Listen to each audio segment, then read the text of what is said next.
His story had changed again. Now the administration would look at bringing the troops home in 23 months. Well, Obama's already fudging. He's fudged since day one in this election, where he first said we're getting out. Well, now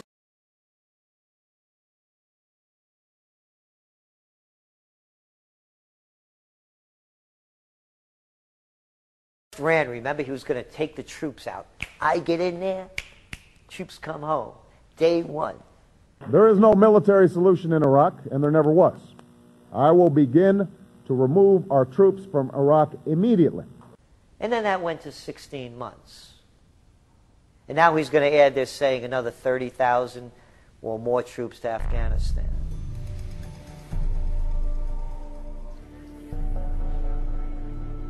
Imperialističke namjere Obaminih nalagodavaca odvijaju se po planu, a njihova marioneta se već pokazuje kao dobra investicija i dostojni sljedbenik svog prethodnika, kojem je od svih uloga najdraža bila uloga ratnog komandanta.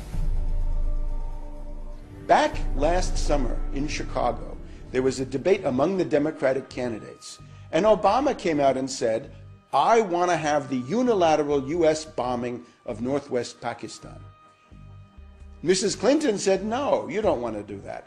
McCain said no. Even Bush said no. And now the U.S. is doing what Obama demanded. The U.S. is bombing northwest Pakistan. And indeed, the U.S. and NATO troops and the Afghan troops are preparing to invade Pakistan across the Afghan border. So that's the change.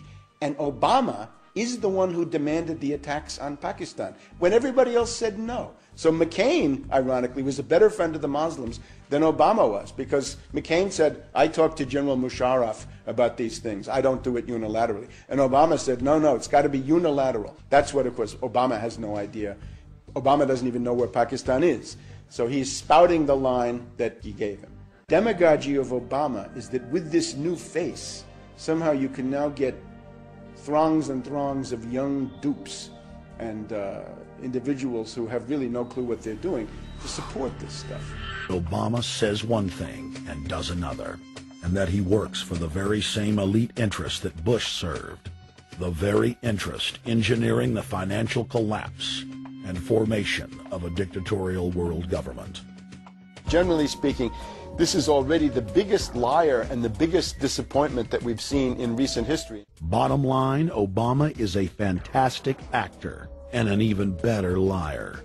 He has done the opposite of everything he told the people he would do.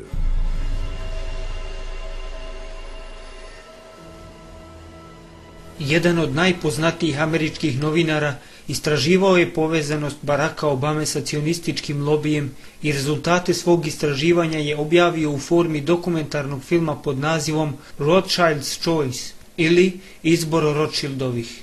A Rothschildovi su najmoćniji i najpoznatiji bankarski klan na svijetu koji direktno ili indirektno kontroliše mnoge države, među kojima i Britaniju i Sjedinjene Američke Države.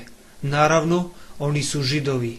Autor ovog dokumentarca je Baracka Obamu okarakterisao kao izbor Rothschildovih, iznoseći mnoge neoborive činjenice koje ukazuju ko u stvari stoji iza tamnoputog političara, komu je i zbog čega pomogao da dođe na vlast. Između ostalog, autor navodi da, iako Židovi čine manje od 2,5% američke populacije, Židovi i Izrael dominiraju poslovima i vladom. Zatim, uloga Baracka Obame jeste da stavi Ameriku u službu židovskog svjetskog poretka. Interesantan je i sljedeći citat. Obama je kršćanin, on je i musliman, a također i židov. On je indonezanin, kenijac i amerikanac.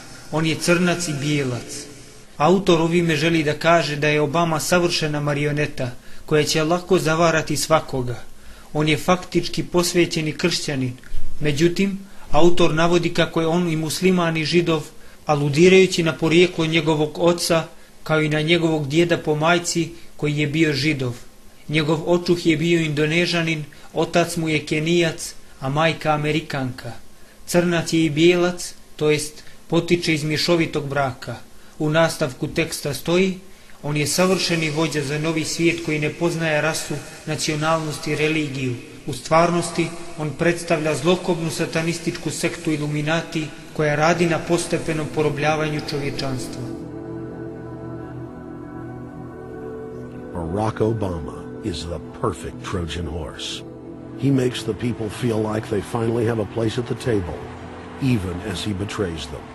Sadly, many Obama supporters can't see what's right in front of their faces because they've already invested their very identity in this artificially created cult movement.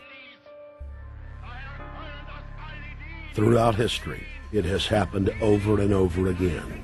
People turn their intellect over to cult of personality mass movements, and it's happening again. Zaključak.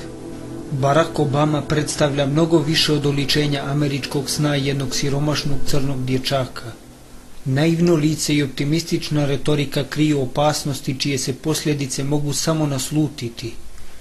4 godine, koliko traje predsjednički mandat, su prilično dug period, tokom kojeg ratna i finansijska mašinerija čiji je Obama poslušni izvršilac može učiniti mnogo na ostvarenju svojih planova, što bi bilo pogubno za ogromnu većinu ljudi na svijetu, uključujući i Amerikance.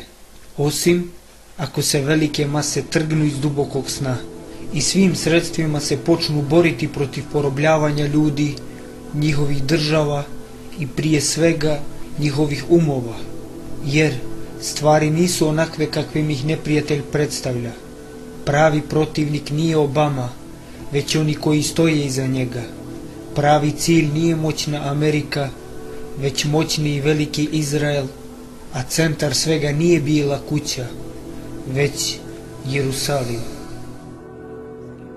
It's the first day of the month, the beginning of the month, and now, according to our tradition, we are praying for a new beginning, for a change in Jerusalem, Yerushalayim, the holy city, which awaits to the statesmen who will establish it.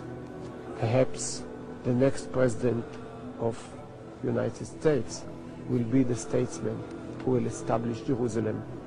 Therefore, we are waiting for Barack Obama. The holy city is waiting for Barack Obama.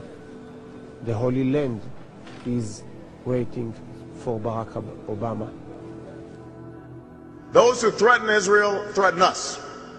Israel has always faced these threats on the front lines, and I will bring to the White House an unshakable commitment to Israel's security. That starts with ensuring Israel's qualitative military advantage. And I don't think any of us can be satisfied that America's recent foreign policy has made Israel more secure. Hamas now controls Gaza. Hezbollah has tightened its grip on southern Lebanon, and it's flexing its muscles in Beirut. Because of the war in Iraq, Iran, which always posed a greater threat to Israel than Iraq, is emboldened and poses the greatest strategic challenge to the United States and Israel in the Middle East in a generation. Iraq is unstable, and Al-Qaeda has stepped up its recruitment.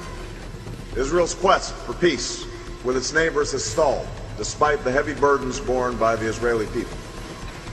Now is the time to stand by Israel as it writes the next chapter in its extraordinary journey. And I'm looking forward to being a partner with AIPAC and making that happen. Thank you very much, everybody.